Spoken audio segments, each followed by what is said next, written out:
Salut les mecs, on est parti pour le train avant. Finalement, on va le faire puisqu'il y a quand même de grosses différences entre le train avant et le train arrière. Notamment, donc, j'ai déjà monté donc, le différentiel à l'intérieur puisque vous m'avez déjà vu faire sur le train arrière. Donc, c'est pas compliqué, tu poses ton diff dedans comme il est. Après avoir évidemment mis les roulements et le pignon d'attaque, après avoir graissé le tout, tu mets ton couvercle différentiel ici et derrière. Tu as aussi évidemment au préalable passé le petit câble de commande du blocage de diff avec son petit circlip qui reste collé au fond du sachet. Ça m'est arrivé une deuxième fois. Tu as les petites fixations de bras de fond qui te disent de mettre à la fin. Moi je les ai mis tout de suite. Il y a aussi une différence parce qu'il y en a un qui a la fixation pour la barre point ou la barre anti-dévers. Cette barre empêchera le pont de se déplacer à droite à gauche par rapport au longeant du châssis. Parce que les amortos sont montés sur rotule et les bras inférieurs aussi. Donc si tu n'as pas de barre anti-dévers, ton pont, lui, il se balade comme ça. Donc ça devient inroulable. Tu ne peux pas inverser. Impossible de se tromper.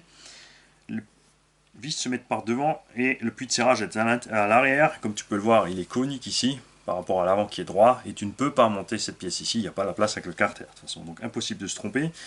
J'ai aussi évidemment déjà mis les roulements dans les sorties de pont. Et on va donc maintenant attaquer les cardans qui sont différents de l'arrière, puisqu'ils ne sont pas juste des doubles entraînements en barre mes plats, mais à l'avant ce sont des CVD. Donc Constant Velocity Drive Shaft, qui veut dire en français cardan homocinétique.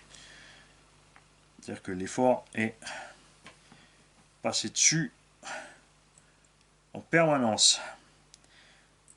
Classique de ce qu'on trouve en buggy 1.8 ou 1.10. Tu as un petit cylindre qui rentre dans la tête du cardan. Tu mets la tête du cardan et tu as un axe qui traverse le tout. Donc là, il faut viser ou un minimum de feeling. Roulement qui vient par-dessus pour empêcher donc l'axe de sortir. Il y a des véhicules, c'est pas comme ça, où tu as une petite vis BTR ici pour bloquer l'axe, ce qui n'est pas génial parce que quand elle se dessert, l'axe est parti. Et tu es donc en panne. Et c'est ensuite seulement que tu montes ça ici à l'intérieur. Donc, la tête ne peut pas traverser. Et quand tout sera monté, ça ne pourra pas sortir de l'autre sens non plus. Donc on refait la même de l'autre côté. J'ai déjà au préalable tout graissé pour gagner un peu de temps. Chaque fois je vous tiens la jambe pendant une demi-heure. Il y en a que ça va ennuyer. Après c'est plus simple aussi, c'est vrai que tu prends une fois la graisse en main, de tout graisser. Comme ça c'est fait.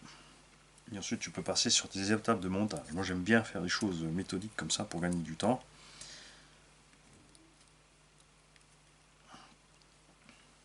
Ok. Les arbres de roue c'est pareil. Exactement pareil qu'à l'avant. Tu mets le petit axe, tu mets le pignon.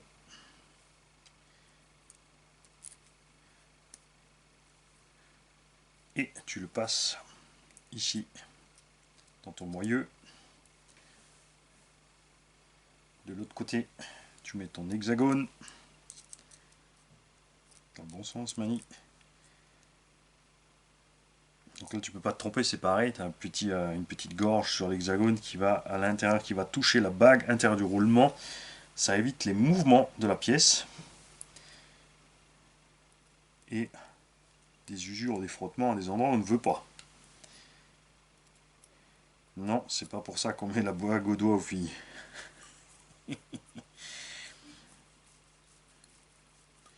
Voilà.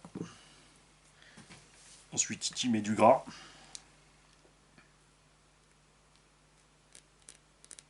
Voilà. Et tu montes.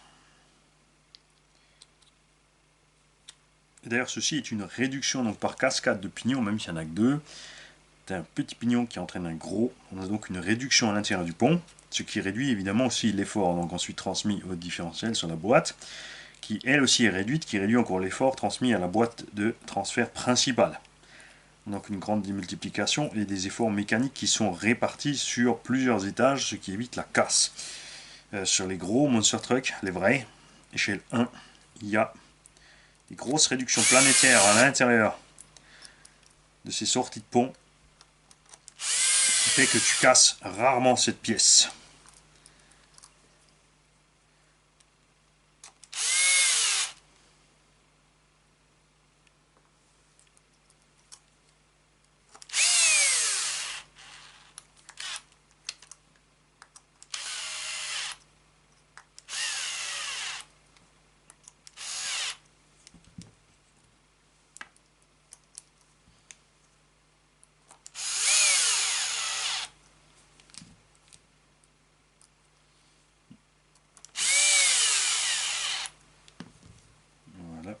Ah ah ah, attention, attention, attention.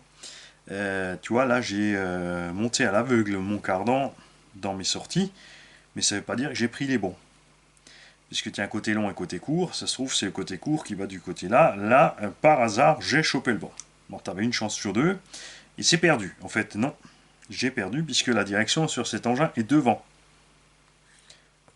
Tu vois, je me suis trompé. Et pour démonter le cardan, il faut démonter toute la boîte de transfert. Pas la boîte de transfert, mais la réduction de pont.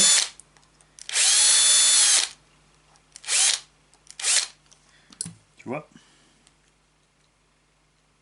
pas bien.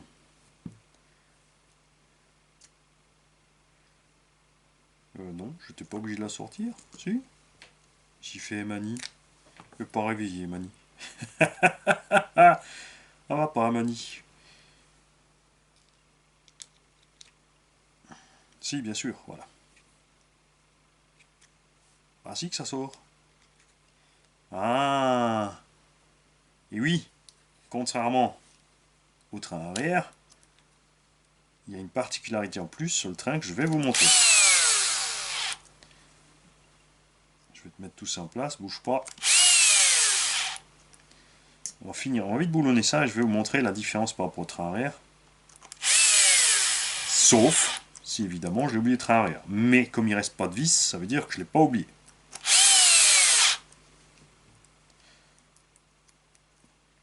Donc j'étais pas obligé de démonter pour inverser mes pièces.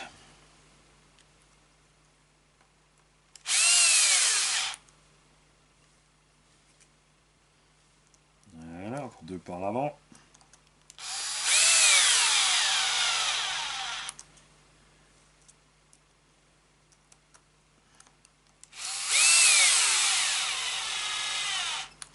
Sur l'arrière, le tout est coincé dans le pont. Ça ne peut donc pas sortir. Ici à l'avant, ton roulement peut sortir. Regarde ce qu'ils t'ont fait donc. Tu as 4 petites vis, 3 pardon, toutes rikiki, qui vont tenir la bande extérieure de roulement en place.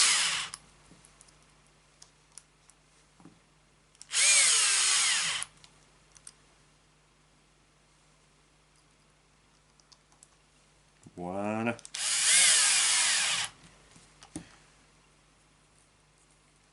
Ouais, ça marche. Ensuite, tu peux glisser dedans. Tu fais tourner le pont jusqu'à ce que tu trouves, clac, le moment où ça rentre. Ensuite, il te livre 4 petites bagues ici en métal, que j'ai oublié de graisser d'ailleurs, au passage, qui, elles, vont guider. Elles vont empêcher, en fait, quand on va serrer les vis en haut qui tiennent le moyeu ou le porte-fusée, donc, dans la chape, qui vont empêcher de trop serrer. Parce que si tu n'as pas ça, ce qui va se passer, c'est quand tu vas serrer les vis, tu vas bloquer les parties du pont ensemble, ce qui n'est pas le cas si tu fais ceci. Je te montre un côté, je vais faire l'autre côté off caméra, il n'y a pas besoin de le faire. Si tu as vu un côté, tu as vu les deux. Et j'utilise les vis 3x12, donc celle-ci, pour faire ceci.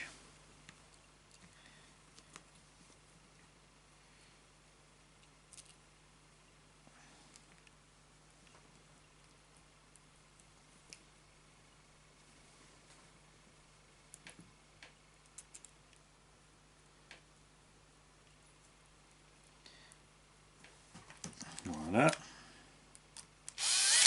Top. Mauvais embout.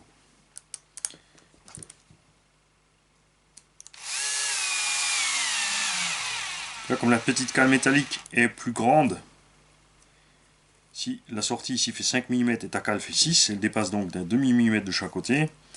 Et ça empêchera tout blocage de la pièce sur le pont et de la vis sur la pièce. Voilà.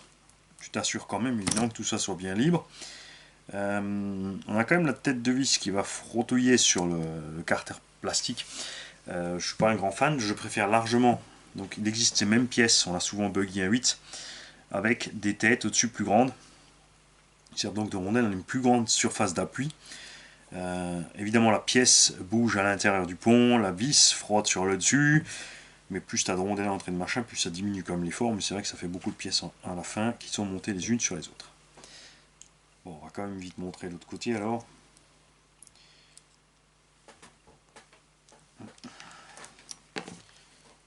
Et tu vois, une fois que tu en as fait un ou deux, tu as compris le système, c'est super facile. Si tu as retenu évidemment.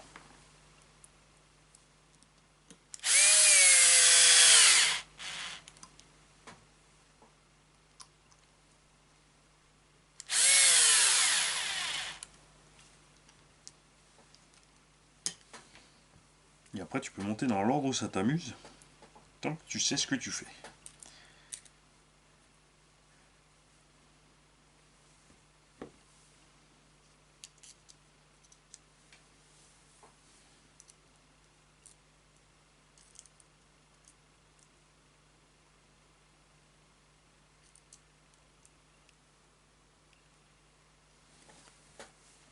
Ce qui est bien aussi chez Traxxas, c'est qu'ils ont mis de la Loctite à l'avance sur les vis. Donc le frein filet, ça fait déjà une petite pâte bien sèche. C'est moins contraignant que le liquide. Voilà.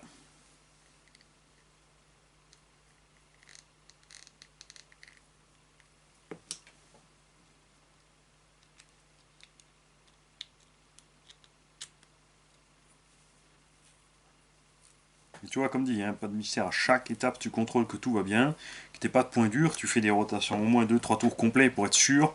Si tu as une petite saleté qui s'est coincée dans une des dents, parce que ton tapis de travail n'était pas propre ou n'importe, où il y avait un petit débris de plastique ou autre, il va se retrouver coincé dedans, et tu auras un point dur. Point dur qui va donc faire forcer les pièces les unes sur les autres, qui vont forcer sur les roulements. Soit tu as un pignon plus mou que ton débris et ton débris va s'incruster dans le pignon, ça va se faire et ça passe. Ou alors tu as un débris trop dur, plus souple, qui va être écrabouillé mais qui n'arrivera pas à entamer le pignon, qui va donc rester en permanence là à te faire secouer le roulement et lui mettre des petits taquets et détruire donc plus vite tes roulements.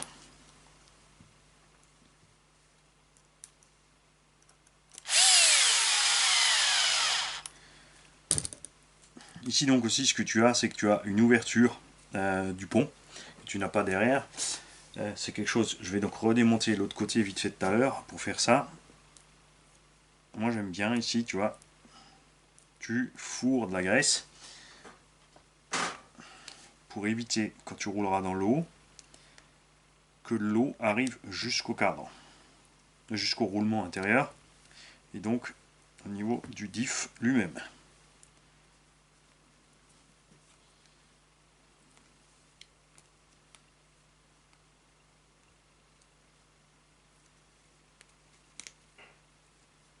Voilà. Tu forces pas, tu vois, il suffit de tourner, ça rentre tout seul. Là, ça va, j'ai assez de gras sur les doigts.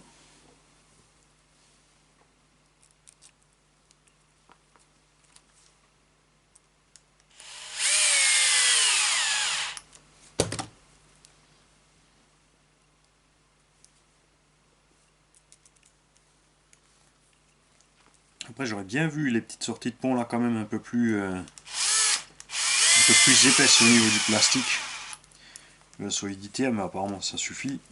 Personne ne s'est plaint d'avoir cassé de pièces sur le TRX. Tu as donc les deux leviers de direction vers devant, la barre pont vers devant. On a tout mis en place. Et il te reste une vis. Et cette vis va te servir donc à déjà préfixer la barre de liaison de la direction. Il faut donc ouvrir le sachet suspension link bag. Normalement. Ah non. Si, suspension link bag. Là aussi, tu as un fafet qui contient des fafets. Et là-dedans, tu as donc, regarde tout ça. regarde. Et ça, donc, tu mets de côté. Ça, ce sont des rotules pour les shift lock. Ça, ce sont 4 liens identiques. Donc, tu as 2 cours de long. ça doit être théoriquement d'un pont. Tu as les vis pour les fixer, tu as 4 liens identiques, ça doit être pour le pont arrière, ça doit être pour le pont avant donc, et tu as 2 qui sont emballés. Donc là aussi tu as au niveau de la logique de rangement du sachet, les 4 qui étaient libres là auraient dû être un sachet, et c'est de la libre puisque c'est les premières dont tu as besoin. Après tu as les images, c'est relativement facile, mais au niveau du rangement des pièces, c'est pas super optimal. Et c'est très marrant parce que tu as qu'une seule de montée, et là donc tu as travaillé de ce sens, là du coup tu passes de ce sens, donc blocage diff de là, donc ça c'est le côté conducteur, ça c'est le côté passager. Tu fixes uniquement la barre, ici, de ce côté, parce que de l'autre côté tu as la barre de renvoi ici, ça se met là-dedans, et tu as ensuite la barre qui remonte au cerveau de direction. Tu as un angle, tu ne veux pas te tromper de sens, qui va se mettre là-dessus pour remonter vers le cerveau. Enfin, tu as les deux, en fait, si tu regardes, les deux sont faits pareil, donc tu ne peux pas te tromper. Ça arrive en haut, par contre, il te donne pas la vis tout de suite. C'est assez marrant, donc tu laisses tout ça de côté, alors que là, si la vis était fournie avec, tu aurais déjà fini cette étape-là. Donc ça n'a pas vraiment de sens. Tu sais pas pourquoi, mais ils l'ont fait comme ça. Donc tu poses tout ça de côté. On a donc la boîte déjà de prête, les 2 essieux, et on se retrouve déjà donc avec des pièces de 1, 2, 3 sachets qui restent de côté.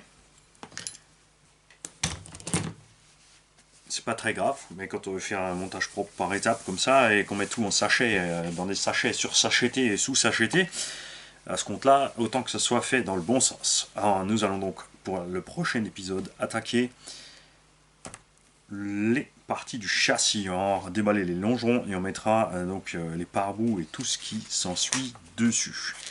Là aussi il y a plein de petits repères sur des pièces à fixer, sur des pièces à fixer, sur des pièces à fixer. L'étape ne devrait pas être si longue que ça, puisqu'après on attaque tout de suite le montage du honteux moteur à charbon qui livre avec le honteux XL5, surtout là. Ça c'est un crawler et il te livre un variateur qui n'a qu'un bec de 2 à 3 ampères qui ne suffit pas pour alimenter un servo correct, et plus les 3 servos de shift. Si tu mets encore des LED, il y a tout qui clignote, qui s'éteint, ça c'est nul de leur part, c'est déjà le vario doit être méchamment balèze. Même le moteur, hein, je vais au minimum mettre un 550 dans un engin comme ça avec ce poids là, même si c'est un engin qui va pas spécialement vite. Et de toute façon à l'ère du brushless, ils auraient pu faire l'effort aussi avec le prix des kits de livrer, de faire un kit avec déjà un combo brushless intégré dans le kit, waterproof. Tu n'as même pas besoin de capteur avec une démultiplication pareille. 2000 kV ici là-dedans en 2.3S, en petit moteur comme ça, entre 1500 et 2000 en 2.3S, même sans capteur, on n'aura aucun problème, tu n'auras pas d'octage. Nous, grâce à ton entrepreneur, on va pouvoir installer le combo Axe qui est génial. Salut les mecs, et à demain, après-demain, la semaine prochaine. Salut.